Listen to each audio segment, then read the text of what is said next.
Coronavirus has, you guys know this, left the retail landscape littered with brand wreckage. Gap today, Gap stores warning it may not survive the next 12 months in one piece as the retailer suspends rent payments for shuttered stores.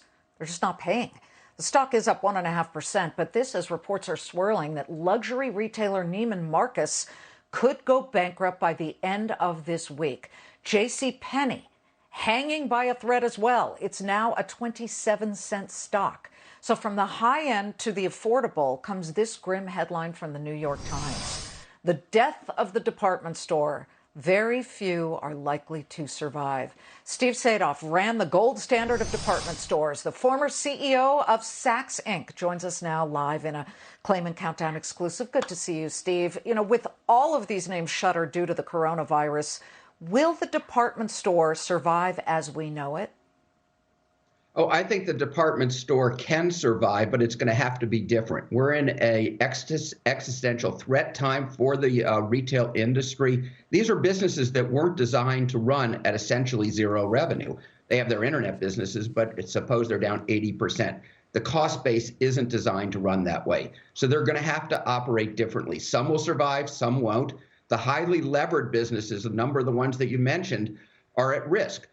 You just can't sustain the kind of debt payments that they're talking about, and you're going to find different ways of doing business. But there will be some survivors out of this, but there's going to be a lot of carnage. You're going to see retail has been changing a lot over the last several years. It's an acceleration going on. You saw the Target this morning reporting that they had a massive growth in the internet sales.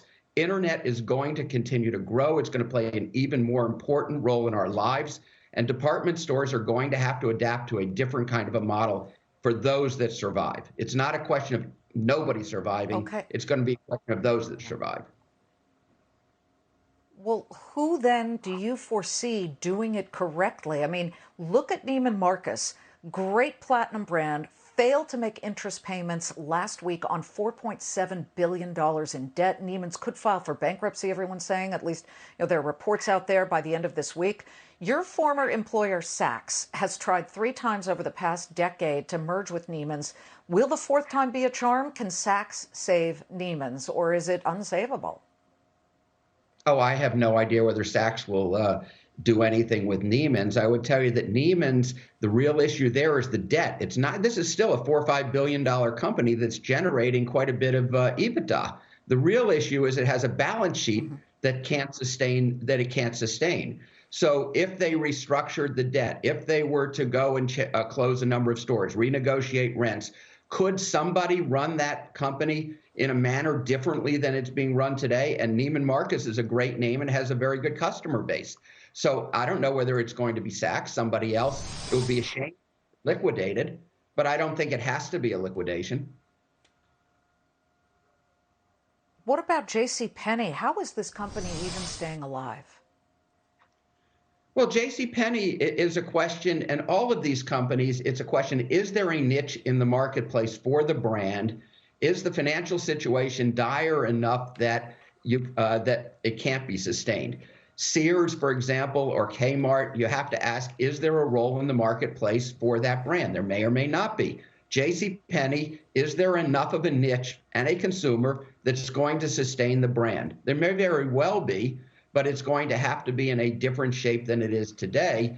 But again, there's no equity value. Essentially, you said it's down to 20-some cents a share, $70 million of value, I think, in the equity. There's going to have to be, how many stores do you need to run J.C. Penney? Can it run in a different manner? If you had half the store base, could you grow it? These are the questions that you have to make a decision on in terms of going into a bankruptcy. And it may or may not make sense to go bankrupt in a sense of going bankrupt to allow them to restructure the debt or put it on a different footing with landlords. Each company that is distressed like this has to ask that question. The problem you have is in liquidation. Right now, you don't have stores open.